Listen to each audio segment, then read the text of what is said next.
புதுக்கோட்டையில் விசாரணைக்காக அழைத்துச் செல்லப்பட்ட இளைஞர் மீது போலீசார் பொய் வழக்கு போட்டு கொடூரமாக தாக்கியதாக பாதிக்கப்பட்ட இளைஞர் கண்ணீர் மல்க புகார் தெரிவித்துள்ளார்.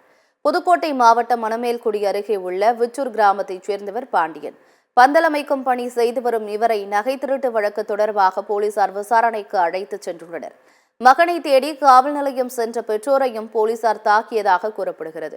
கடந்த 13ஆம் தேதி பாண்டியனை அவரது வீட்டிற்கு அழைத்து சென்ற போலீசார் விசாரணை நடத்தியுள்ளனர். அப்போது பாண்டியன் நடக்க முடியாமல் உடல் முழுவதும் காயங்களுடன் இருப்பதைக் கண்டு பெற்றோர் அதிர்ச்சியடைந்துள்ளனர். மீண்டும் பாண்டியனை போலீசார் அழைத்து சென்ற நிலையில் ஒரு வாரம் அவரை காண முடியவில்லை என்று பெற்றோர் தெரிவித்தனர்.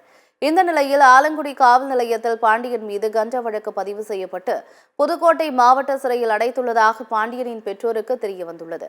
இதனிடையே பாண்டியனின் உடலில் ஏற்பட்ட காயம் காரணமாக போலீசார் சிறையிலிருந்து புதுக்கோட்டை மருத்துவமனையில் அனுமதித்துள்ளனர். இந்த நிலையில் காவலர்கள் தன்னை அடைத்து வைத்து கொடூரமாக தாக்கியதாக, தண்ணீர் உணவு இன்றி கொடுமைப்படுத்தியதாகவும் பாண்டியன் கண்ணீர் மல்க தெரிவித்தார். அப்போ என்ன சொன்னீங்க? உங்களுக்கு இந்த காயம்லாம் ஏன் அவங்கள்ட்ட சொல்லலை? அவர் மிரட்டி அடித்தாரு சார். மிரட்டி போகும்போது வண்டியிலே அடித்து போனாங்க சார். காரில் போகும்போது சொல்லக்கூடாது. பந்தயமாட்டிலேருந்து உழுத மாதிரி தான் சொல்லணும். நீங்கள் பந்தயமாட்டு போயிருந்தீங்களா? இல்லை சார், எனக்கு பந்தயமாக பிடிக்காது சார். அப்புறம் இதில் குத்துனாங்க சார். மோதிரத்தை போட்டுக்கிட்டு புண்ணு வலிக்குது சார். காலு ரெண்டு தூக்கம் இல்லை, அந்த கை தூக்கம் இல்லை. இது தொடர்பாக பாண்டியனின் தாயார் காளியம்மாள் புதுக்கோட்டை மாவட்ட ஆட்சியர் அலுவலகத்தில் புகார் மனு அளித்துள்ளார்.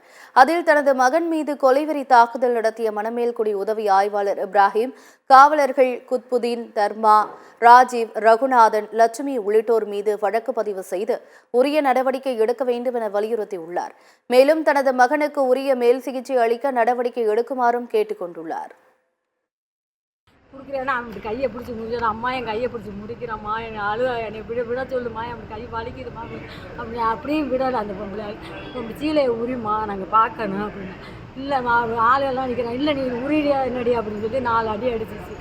நைட்டுக்கெல்லாம் என் பிள்ளை சாப்பிடாம பட்டுனா கிடந்து துடிக்குது சார். நான் என்ன சார் பண்ண போகிறேன்?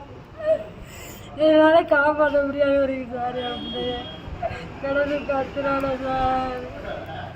கிட்டிலில் போனாருப்பான்னு சொல்கிறேன்னு சொன்னது அவன் கடனை கட்டி சோறு உடச்சிக்க உடனே வெளி முகப்பில் உள்ள வரண்டாவில் வச்சு அவனையும் அடித்தாங்க, என்னையும் அடித்தாங்க. என்னையும் அடித்து அவன் மயம் செஞ்சது உங்களுக்கு தெரியுமா அப்படின்னு கேட்டாங்க. ஐயா எனக்கு எதுவும் தெரியாது. அவன் தப்பு பண்ணானோ தப்பு பண்ணலையோ அது மேலே உள்ள இறைவி மட்டும் தான் தெரியும். இவங்க அடித்தாங்க. அவரை உங்களை அடித்தாப்புல? அடித்தாங்க. நீங்கள் அடிக்கலை? அடிக்கலை.